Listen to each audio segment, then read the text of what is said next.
Welcome back, folks, on this haunted edition of the show. Plenty of topics headed your way today.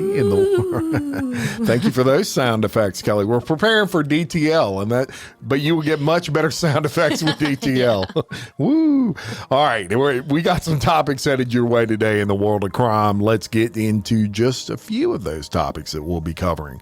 In Michigan, a $150 million lawsuit is filed after a nurse is accused of multiple sexual assaults, and you won't believe how this nurse was getting away with it.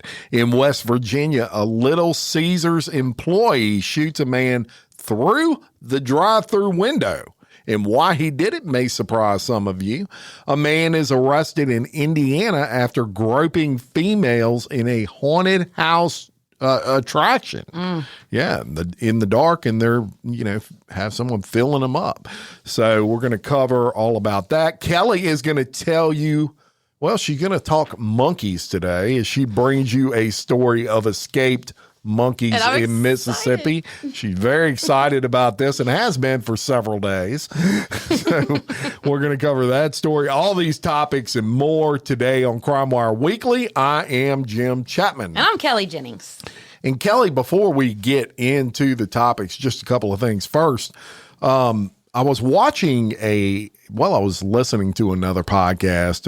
A famous podcaster was podcasting. Shocker. And one of the things that they taught me was a way that you can determine if you're a sociopath in like 2 minutes or less. Okay. You don't even have to know the person. 2 minutes or less, you can determine if they're a sociopath. Of course, with all the crime we cover on Crime Wire Weekly, it may be good. Little something for somebody to have in their back pocket if they encounter someone they suspect might be a sociopath. Can I guess? So how do you do this? Well, no, I'm gonna do it to you right now. Oh, to see if I'm a sociopath? Yeah, we're gonna determine if you're a sociopath. I might be. So I'm gonna give you a scenario. Okay, a man shows up at a funeral to grieve a dead body at the wake, and he sees a woman he's never seen before, and they exchange a glance while they're looking over this body. The man leaves. The funeral wraps up. Now, a week later, that man kills that woman's mother. Why? All right, so a man shows up. You may read it to you again? No, I'm reading it. So a man shows up to, see, I have so many questions, like whose funeral? I mean, but just a general funeral. Is she related to the deceased? I don't get to know all this. Let me read it to you one more time. No, I got it. So why did he kill her mother? He shows up, they exchange a glance. Oh, because this is what I think happened. I think that she hired him as a hitman, and I think that she verified who her mother was through the glance. That sealed the deal. He knew he had the right person, and then he went and he killed her. You are not a sociopath. Damn it.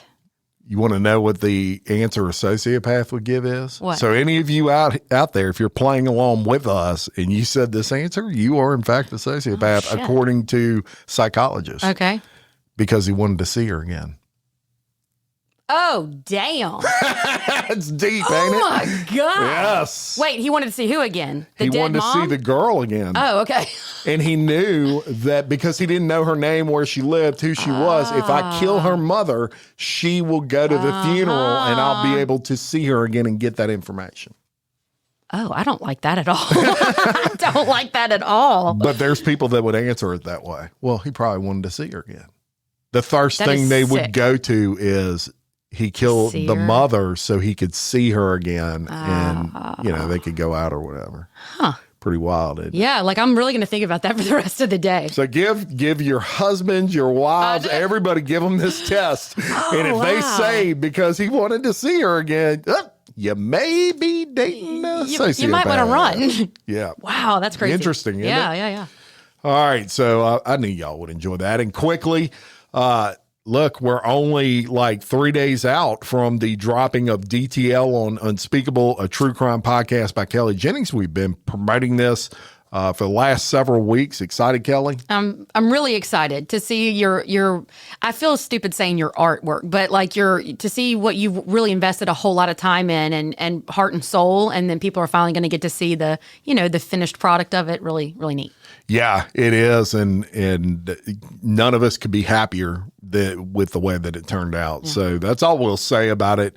But it does drop Monday on Unspeakable, a true crime podcast by Kelly Jennings. Of course, we'll link that in the description of this if you're not listening to the preview on Unspeakable right now. Other than that, let's get into the crime for today. And we're going to start out in Detroit, Michigan. And I'm going to tell you a pretty wild story that occurred in Detroit's medical center called Sinai Grace Hospital. It involves a nurse by the name of Wilfredo Barrios. So a $100 million lawsuit was filed last month alleging sexual abuse by this former nurse. Now, more alleged victims have come forward, and a new $150 million lawsuit was filed this week against Sinai Grace Hospital. Quote, the worst thing here is the amount of evidence showing up that is showing him to have been a known predator. That from the attorney, Tim Holland.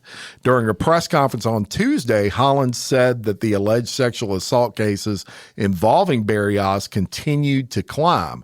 Quote, we truly believe the number of survivors could be in the hundreds, and we are encouraging each and every one of them to come forward. Now, on Monday, Holland said a $150 million lawsuit was filed on behalf of his client, Treja Shines, detailing an incident involving Barrios on July 22nd of 2025. Quote, the known predator performed an unnecessary pap smear upon her. And then after she was drugged with some type of sedative, she was assaulted over some time we believe to be upwards of an hour. Oh my gosh. Yeah. The victim reported the alleged assault to police immediately, and a rape kit was later tested, and it tested positive. She herself is a nurse, and how the healthcare system could have had this happen to her, it's been especially devastating to her family. Multiple lawsuits have been filed, and several other victims have come forward accusing Barrios of sexual assault. Before his employment at Sinai Grace, documents showed that Barrios had been terminated from another hospital following multiple complaints of sexual misconduct. He was arrested for assault in 2019 and allegedly posted inappropriate suggestive content on social media. Holland claims Sinai Grace had to know Barrios was a predator. You would think so, considering his history, and these alleged assaults could have been avoided. We think we have the evidence that they knew, or at least at a minimum should have known, and prevented what we think is going to be insurmountable for Sinai Grace. Sinai Grace prioritizes the safety of our patients. That was a statement from them. And of course, they say federal law restricts us from sharing patient-specific information, such as this case. So it looks like, you got to even be a little bit more trustworthy when you're dealing with doctors and nurses now. Yeah. In these cases. This, my brain kind of went here. I have 3 children, and my doctor is a male. I've seen him he's delivered all 3 of my children. And I think about the absolute care he takes in making you feel and that's what he does, right? Is he does pap smears and things like that. And he won't even be in the room alone with you. He makes a female nurse, come in before he even starts his exam. Why? Because of everything needs to be on the up and up, 2 eyes, that's happening, blah, blah, blah, blah, blah. So for this guy to even he's a nurse, why is he performing the pap smear? Like, why was she? I have a lot of questions. I know that we don't know all this, but where was the human resources here when they were vetting this guy? If he was fired. That's the question. Right. I have more than anything else. Yeah. I mean, if you've already got a history of it. Yeah. And listen, maybe I'm a little too straight and narrow, but if you have anything in your history that says any claim of multiple somethings, I'm not interested. Right. Same. Wow. I hope that they prosecute him to the fullest extent of the law. Yeah. And that's horrific. Terrible. Indeed. All right, well, let's go to Connecticut. A 20-year-old Connecticut man is in custody after allegedly admitting in a 911 call that he killed his own mother. Sebastian Van Stockham of New Canaan was arrested and charged with murder in connection with the death of his mother. At 10:36 p.m. last Friday night, police responded to reports of a male voice yelling from the woods. When officers were on their way, a man called 911 from a home stating that he, quote, killed his mother. Officers and EMS workers performed life-saving measures, but the woman, who has not been publicly identified, was pronounced dead at the scene. Officers immediately identified Van Stockham as a suspect, and he was arrested and charged with murder. He remains held on a $2 million bond. Now, in his mugshot, Van Stockham's face appeared to be scratched and bloodied. Canaan is this upscale suburban town where CEOs, billionaires, and celebrities, including Harry Connick Jr., who's from our neck of the woods, David Letterman, and Paul Simon have all lived. In 2019, the disappearance of New Canaan mother of 5, Jennifer Doulos, made national headlines. Her husband, Fotis Doulos, was accused of killing her. He died by suicide before that case was adjudicated, but his accomplice, Michelle Troconis, was convicted on conspiracy charges and sentenced to 14 years in prison. And Jennifer was declared legally dead in October of 2023. Yeah, very interesting. It's something you might want to look into covering on Crime Wire Weekly. I mean, on Unspeakable, that case you just kind of highlighted there, because this is a place, y'all, Canaan, Connecticut. Connecticut in general is a very ritzy part of the country. Almost I mean, like a lot of whimsically, people that with money live in Connecticut. And that, especially that part of Connecticut, is literal billionaires. That shit, like what she just read, you don't happen often. Yeah. This guy killed his mother and then ran in the woods, hiding. Just horrific. Doesn't say a whole lot about why he would do that. Of course, there's never a good reason, but certainly shocking to a community such as Canaan, Connecticut. Yeah, wow. Just don't happen. Obviously, there. I don't live there and never have been there. I don't fit the status quo, but you don't expect that type of violence in those types of areas. You know what I call Kelly behind the scenes, y'all? Don't tell people that's you. I don't know what you call me. Miss Rich Pants. Oh, whatever. No, you don't. Oh, my God. When I walk in, he's like, why does your face look like that? Put some makeup on. Whatever. All right, we'll move on. And we're going to go to Illinois. And look, horrible situation here, but probably happens more often than people think. So you really need to, if you have teenage kids and they're starting to work at, all these teenagers, 15, 16-year-olds, they go to work at various places such as the one I'm about to talk about. Be aware of this. A lawsuit has been filed against an ice cream shop owner who is accused of secretly recording at least 11 underage employees in the bathroom. Flavor Frenzy owner Steven Weisberg, who is 58, was charged with 2 counts of child pornography and 2 counts of unauthorized video recording in August. In September, a grand jury returned a superseding indictment charging Weisberg with 66 counts of child porn and 32 counts of unauthorized video recording, which basically tells me by the time he was arrested to the time that he got that true bill indictment, they had gotten into his phone and found all kinds of stuff that you shouldn't find. Right. According to the lawsuit, Weisberg used the Flavor Frenzy to recruit, exploit, and endanger teenage girls. Weisberg allegedly installed a hidden camera, in the store's only restroom, and then required teens to repeatedly change in that restroom, often supplying bras and Flavor Frenzy branded garments. He abused his position of authority and repeatedly convinced high school girls they need to change their shirts and bras in the bathroom as part of their employment to be photographed for marketing purposes. That from the attorney for the state. Weisberg is also offered the girls alcohol and marijuana gummies while working on behalf of Flavor Frenzy at festivals, and expressed a desire to hire high school girls with large breasts to work on a promotion for the store. And the attorney went on to say the sprinkles on top of his abuse of these girls was his texting them outside of work, telling them to take an online, quote, purity test, and asking them about the results. He also touched them in unwanted ways on their hair, back, and buttocks.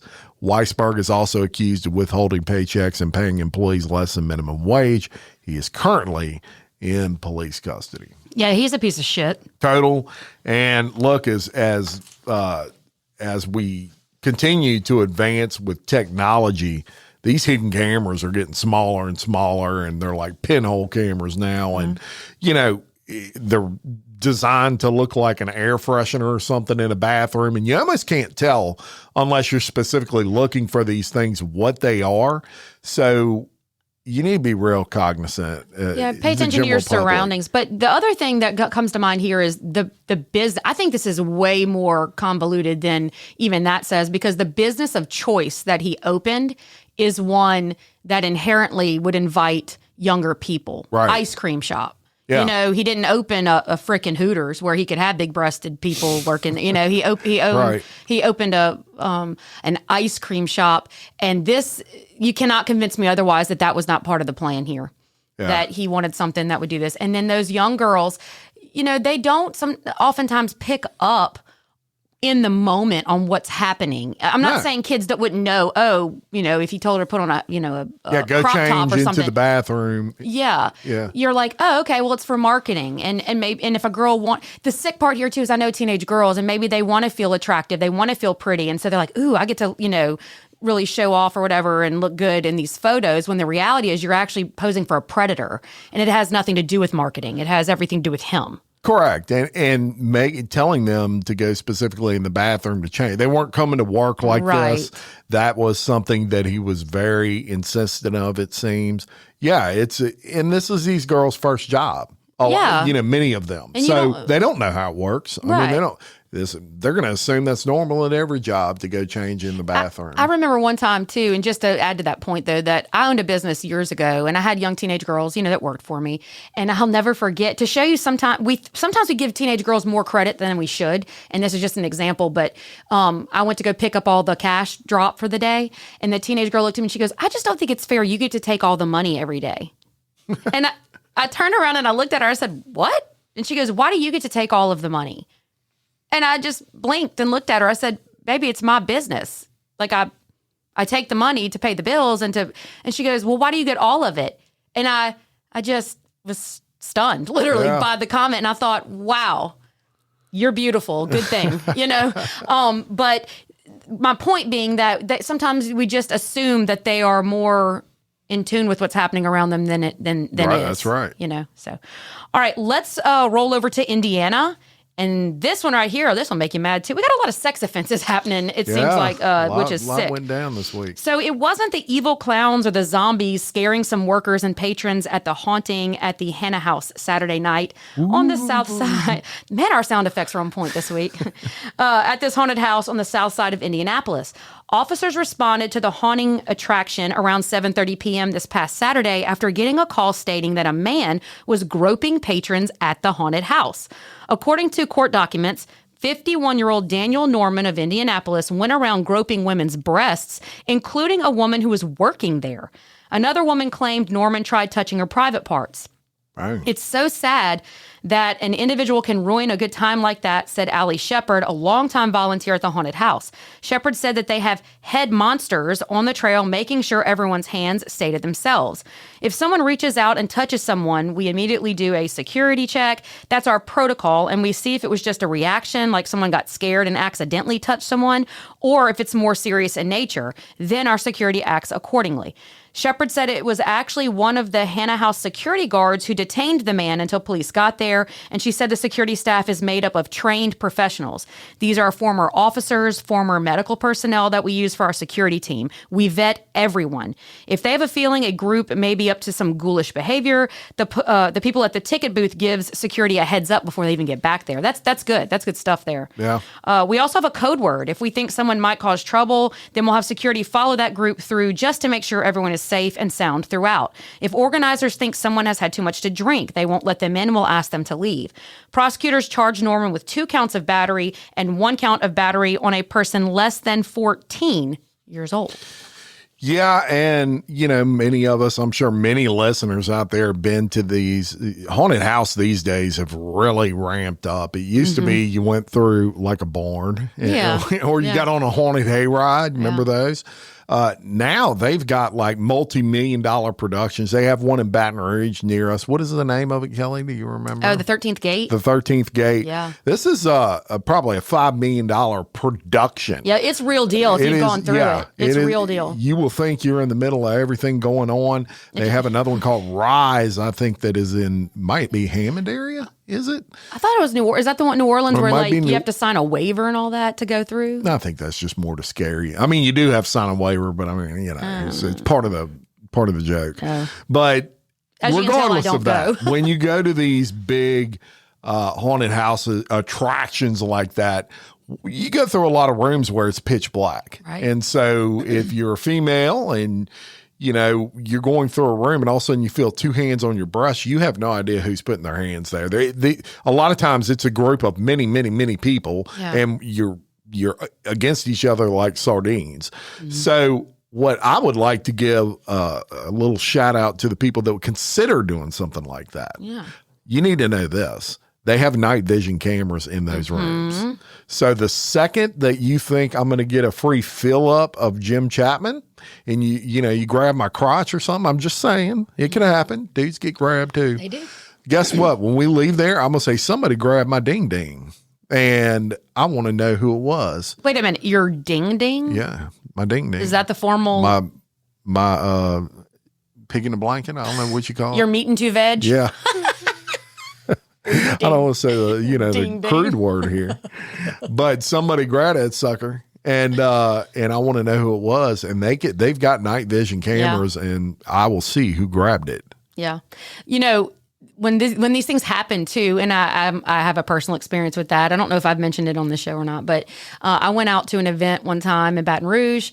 I was standing in the crowd just taking pictures at a bar for a friend of mine at the event that was going on, and next thing I know, someone's hand went, and I was wearing jeans and like I wasn't dressed, not that it matters, but I wasn't even dressed for gropage, I guess. I thought, you know what I'm saying? Like, I don't know that. I wasn't dressed for I don't know gropage. why I wouldn't have even attracted anybody. But anyway, next thing I know, a hand just goes up between my legs and grabs hard. And I jumped because I was like, what the hell? And I was so offended. And I turned around and I'll make a long story short, but I knew he was going to do it again. I knew he was. So I just started looking through the crowd and I would see a girl's head pop, like jump up. And I was like, oh, you son of a bitch. So I started walking through the crowd and I was just watching girls' heads pop up. And then finally I was right up on him when I watched him grab and a girl jump and I was like, you son, you're done now, sucker. And I caused a scene. And then the wife wanted to fight me. And I'm like, no, ma'am, listen to what I'm telling you. Listen to what I'm telling you. And she didn't want to hear it. But every one of those girls said, absolutely, someone reached up and grabbed my crotch. And it was young girls. For me, whatever, I can make it. I'm a woman. But these were young 18-year-old girls. And for someone the man was walking behind his wife while they were walking. So he would grab and then keep moving. And that type of behavior is just a jumping launch point for bigger problems that these people are going to cause. And they arrested him, and they should have.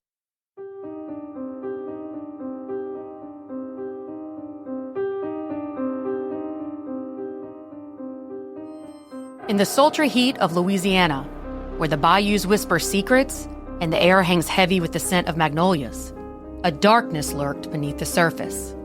Derek Todd Lee was a man whose charm masked a sinister reality. He was a monster. Lee, a seemingly ordinary man with a disarming smile, led a double life that would unravel in a series of murders in the capital city of Baton Rouge and the surrounding areas.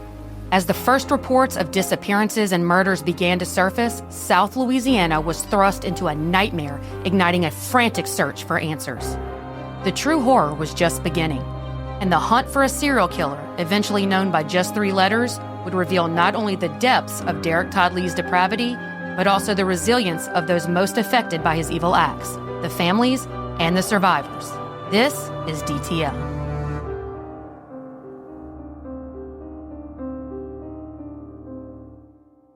DTL can be found by searching Unspeakable, a true crime podcast by Kelly Jennings, wherever you listen to podcasts. Episode 1 dropping November 3rd.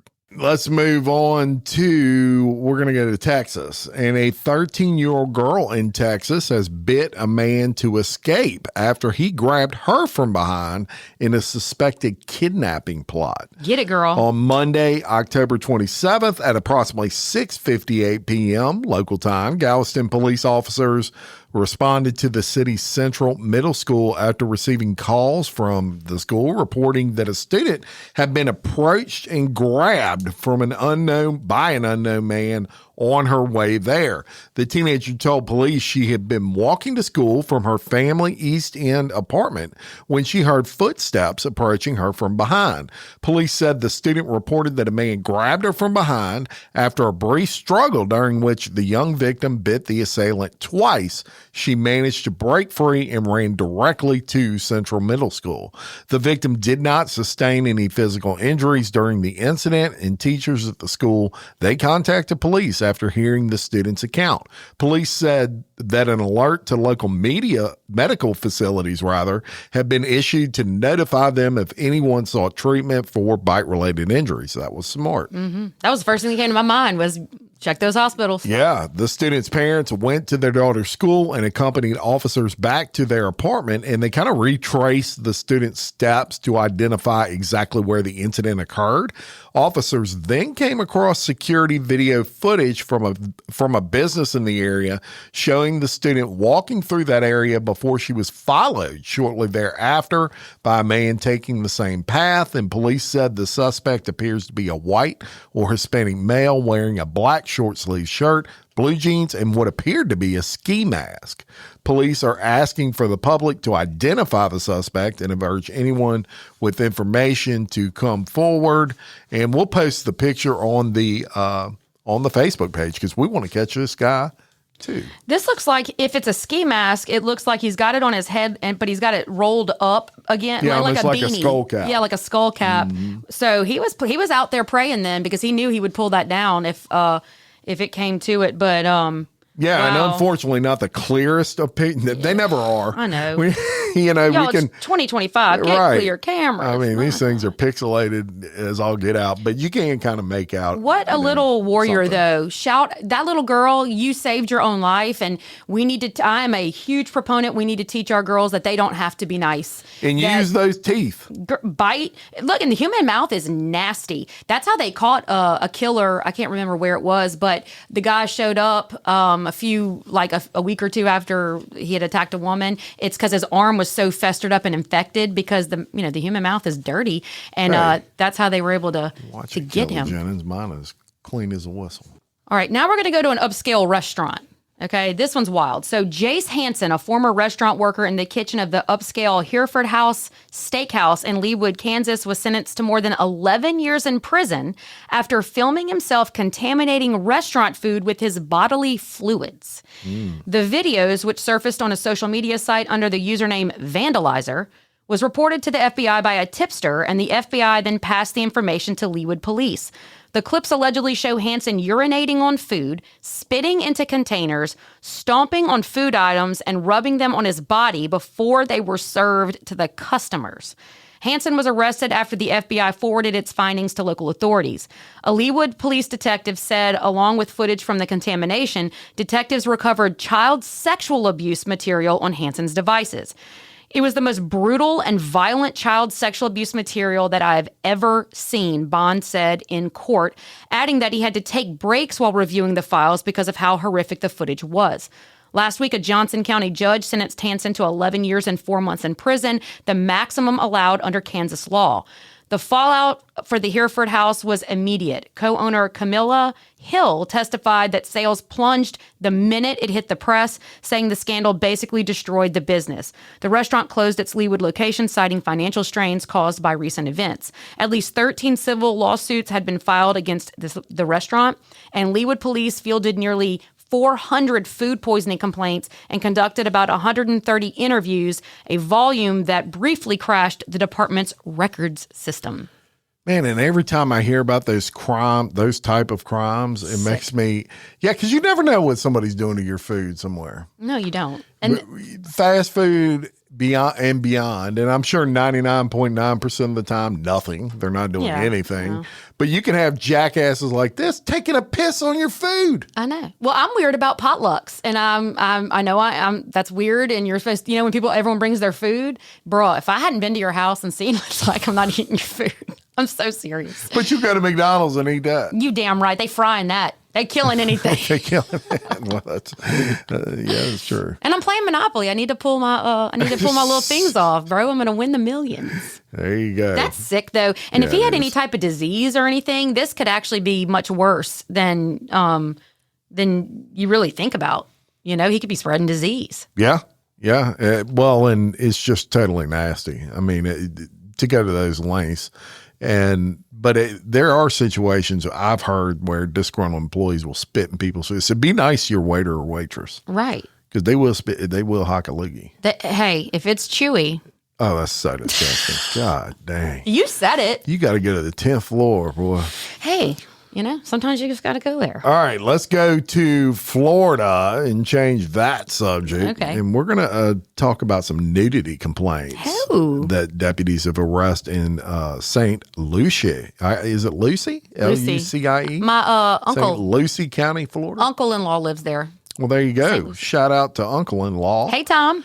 And hopefully he hadn't been hanging out in this area. He's not. He's actually a pastor. So, well, I mean, yeah, he'll pray for him. Well, the sheriff's office has received numerous complaints regarding unauthorized nudity at the Little Mud Boat Ramp area. That's quite the name. Yeah. While the ongoing Blind Creek Beach renovation project might temporarily inconvenience beachgoers, it does not permit the use of undesignated public areas as extensions of the designated nude optional beach. Hey everyone, Crime Wire Weekly has moved to its own new channel. We hope you've enjoyed this preview. To continue listening, please follow the link referenced in the description of this podcast. Or simply search Crime Wire Weekly wherever you're listening. And don't forget to follow the show so you can be alerted when new episodes drop. Thanks for listening.